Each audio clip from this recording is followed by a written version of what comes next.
think because I know things are going to get better, I think because there was this mountain here, I had to get there. I had to be standing here. And so each day I'd remind myself what it was going to be like being on the top of this mountain, touching this sign, you know, leaning up against it. That's all I can think about. And to do it for Jenny, you know, she's had a lot of health things that have happened the last year and a half, and like for my mom and for people who just can't move their bodies. It's like even every day, like there are days where I'm just like, no, this is stupid. This is just stupid. Why am I doing this? And you know, I'd be reminded of the people who can't, you know, do this. It's like I've got two legs that can move, and I can do it. And sometimes there's no better reason than that. And it's like, you know, it's here, I can do it, I've got to do it. You sound so confident, but how much uncertainty did you face? Oh yeah. A lot of uncertainty. I mean, if you had asked me like even 5 days ago if this was possible, I remember talking to people on the trail and be like, it's gone. My buddy Timmy, I was like, I remember Luis too, it's like, it's over, man. You know, I'm going to Katahdin, I'm going to finish this thing, but the record's out of reach. And to be here the last few days with all my good friends, Kim, Chrissy, Walter, Andrew, you know, the list goes on. It's like to realize, like, man, we freaking did this, you know. And we did it. We did it, like, you know, those days when Toph was like, you get 1 hour of sleep tonight, you know? And I'd just be like, oh.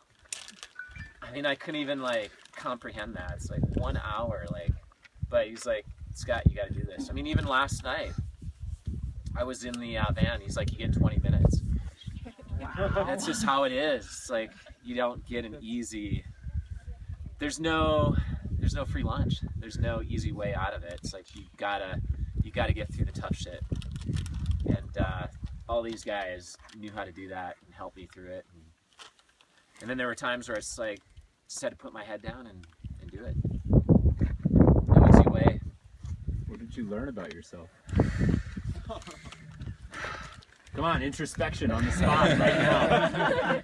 Raw, authentic, do it. I mean, every time I do shit like this, I remember that, you know, I'm way tougher than I think I am. And I think, you know, that's a lesson for everybody. It's like, just like, you know, just when you think you've gone to like the deepest, darkest place, you know, you have something more to give, and you have, you know, deeper places to go. And I remember telling my buddy Timmy O'Neill that, you know, it's just like, gosh, I mean, I've been shredded to the core, like just ripped apart. Like, I just don't know how much more I can give, how much deeper I can go. And, you know, this trail has a way of doing that to you. And anybody, and I'm sure there's some thru hikers up here who just finished or on their way to Springer.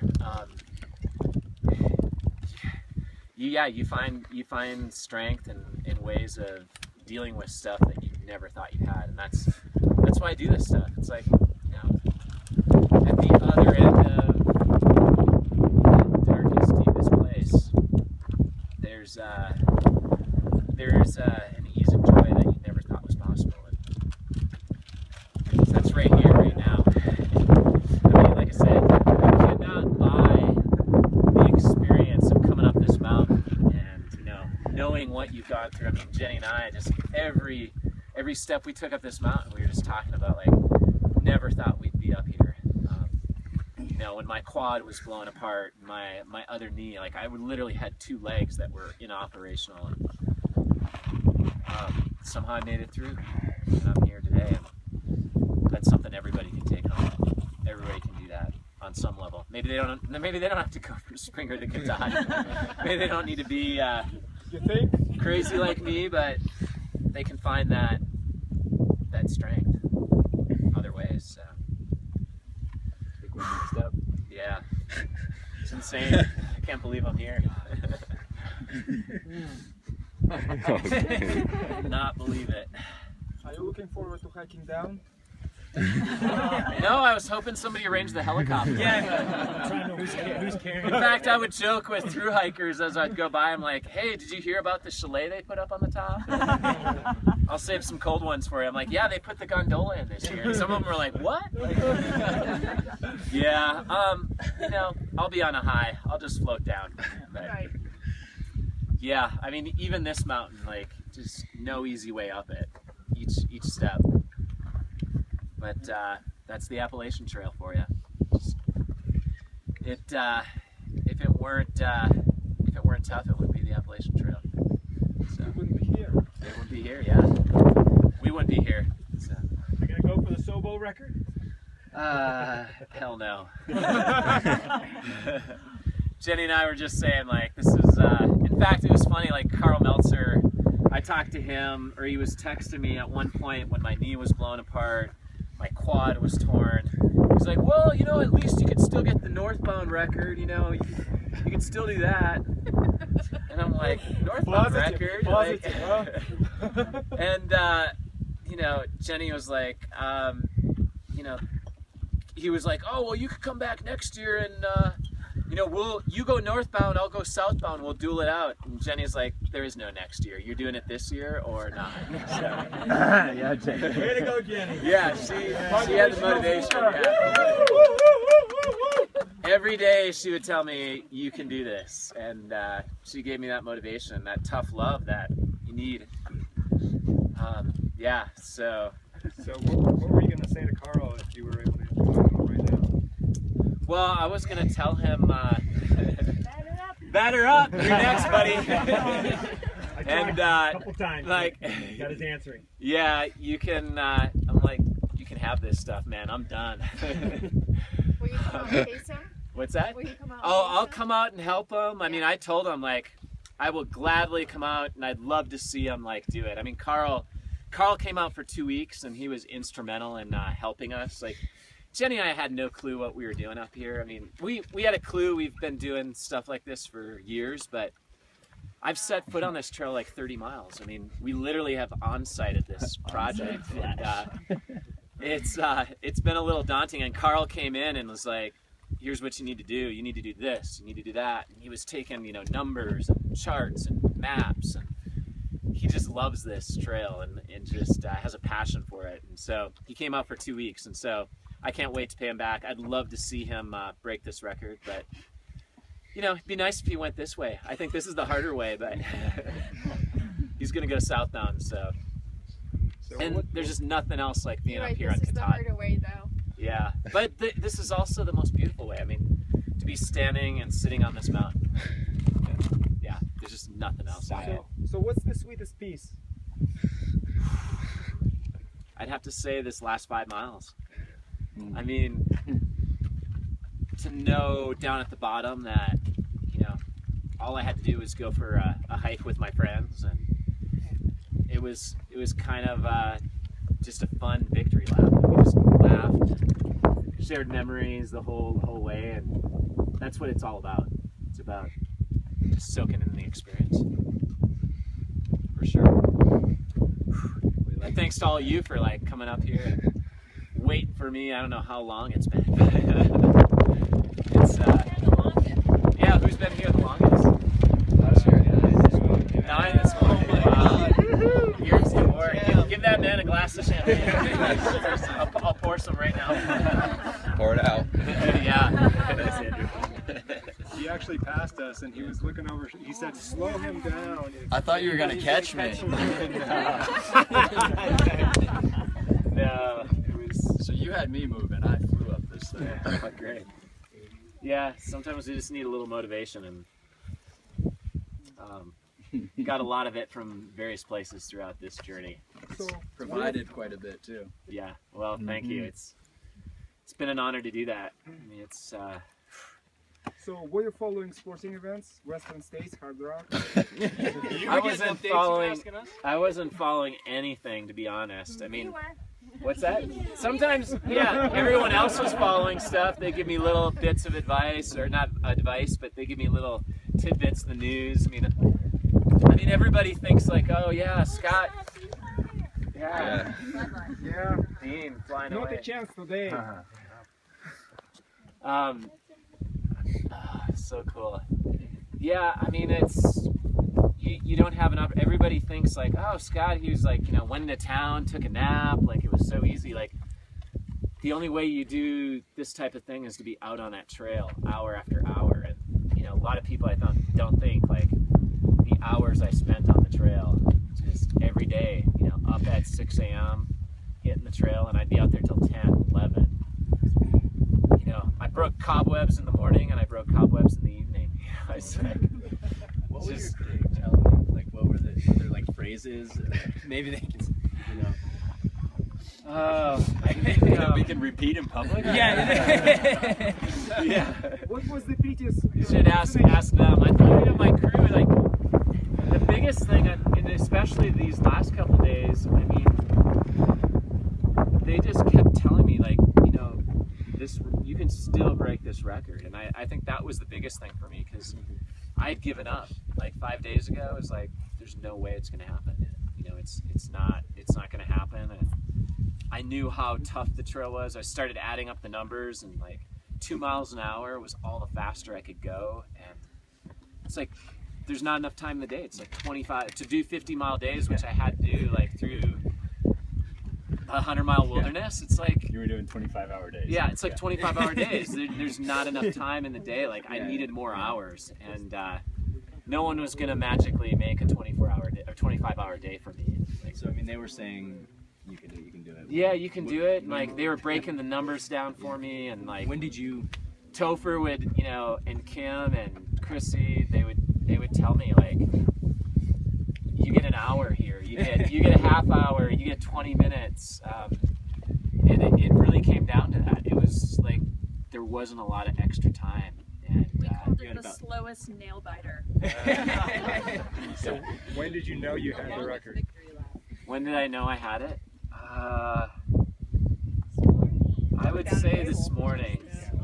This morning, I mean, it wasn't until the very end, because so many things can go wrong. I mean, in a journey like this, I mean, it's of epic proportions. I mean, the things that can go wrong in 46 days is unreal, and they did go wrong. I mean, every day there's something different you're dealing with, and you either deal with it in an effective manner, or you throw in the towel, or you give way to the adversity. And I think it's a lot like life. You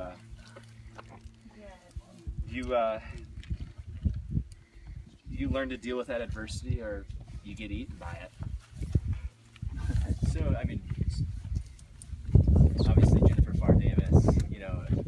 Do you have newfound respect for that time now, or you're the only one who can really understand? Oh, I mean, what I've it had took? respect all along. Yeah, I yeah. think, a lot of people thought, well, Scott thinks he can go 42, 43 days. Yeah. I mean, I think it's possible, but things got to go right.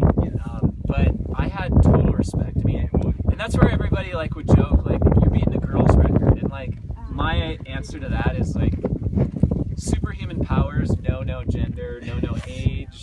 Like, there's no such thing as male, female, young, old. It's just, you can have that drive and that.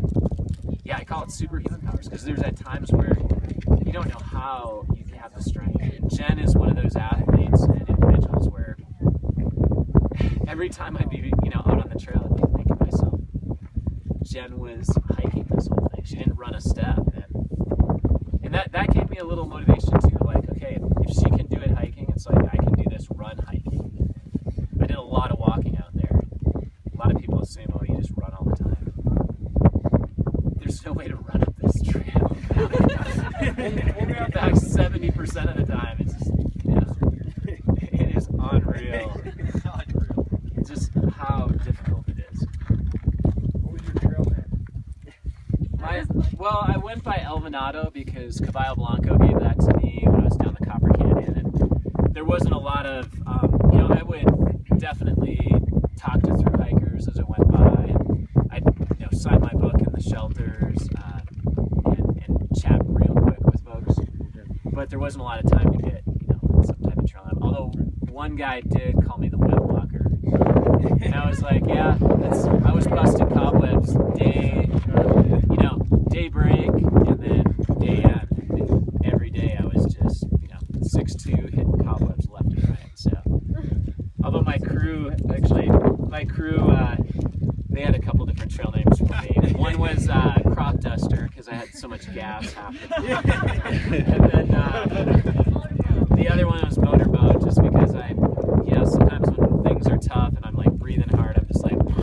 Horse lips. Horse lips, yeah. Timmy was like, okay, you got the yoga horse lips going on. So. Were you surprised along the way about the kind of the support you had from other people just kind of showing up and that sort of thing? I mean, that's the beauty of this trail. I mean, there are a couple of reasons why I did this trail. Is one, it's our nation's first national scenic trail. It started the whole trend of designing these trails and building trails that traverse large areas of our country and gave people the experience to experience the land. But then the second piece of that is the people. The Appalachian Trail is so connected. I mean, I love the Pacific Crest Trail. I spent a lot of time out west and lived out west. Everybody's like, why didn't you do the Pacific Crest Trail? Well, the Appalachian Trail is this social trail that has that vibe of, whether it's the thru hikers, whether it's the trail angels, whether it's the trail towns you go through.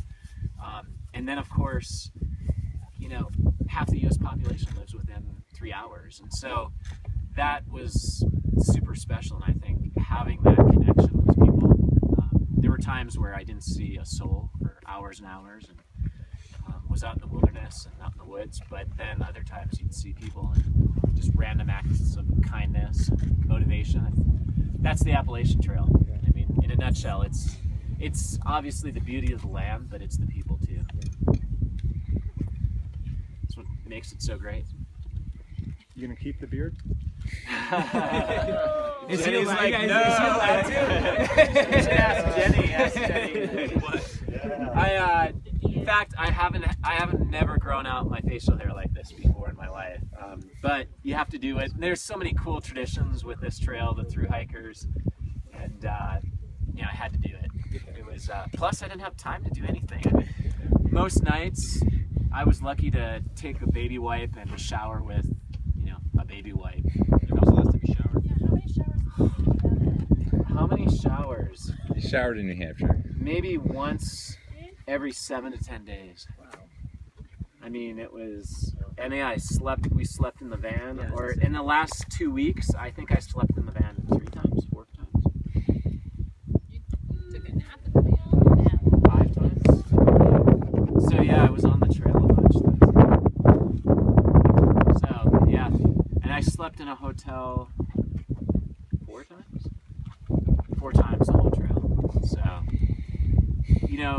I had to be on it as much as possible. I had to be next to the trail, and it's a pretty intimate connection. Sometimes you're going crazy out there.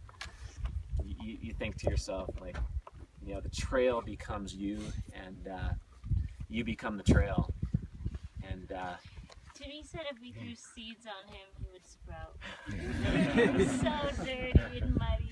Yeah, I mean, my fingernails, and like just half the time, like people would say, like, you smell like, fermented like soil, like compost. Like, I literally was becoming the trail. Like, the trail was on me to the point it was embedded in my skin, and just Jenny was like, "You don't smell like yourself anymore."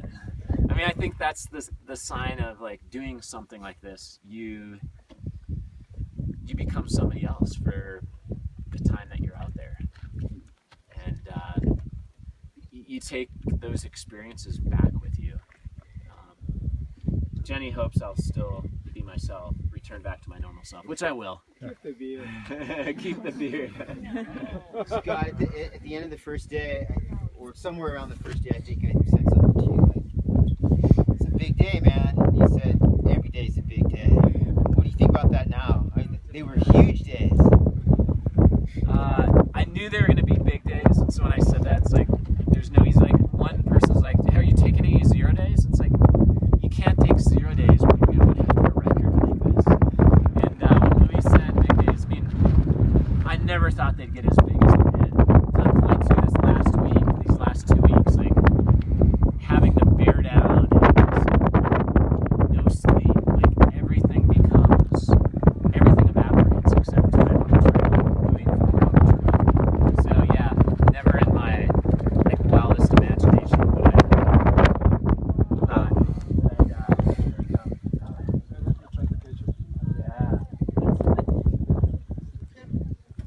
want to take a team picture? Dean. Everybody together.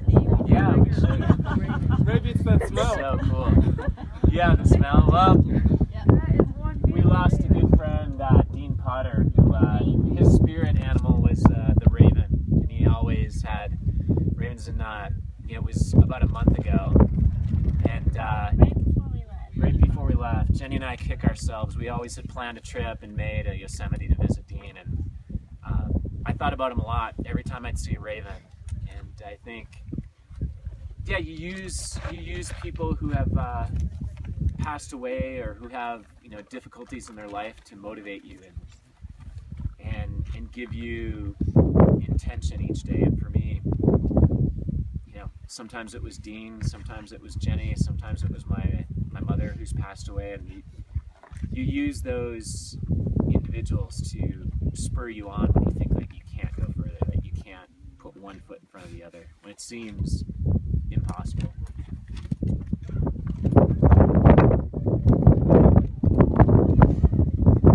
What's your favorite destination? Actually, I was so tired most of the time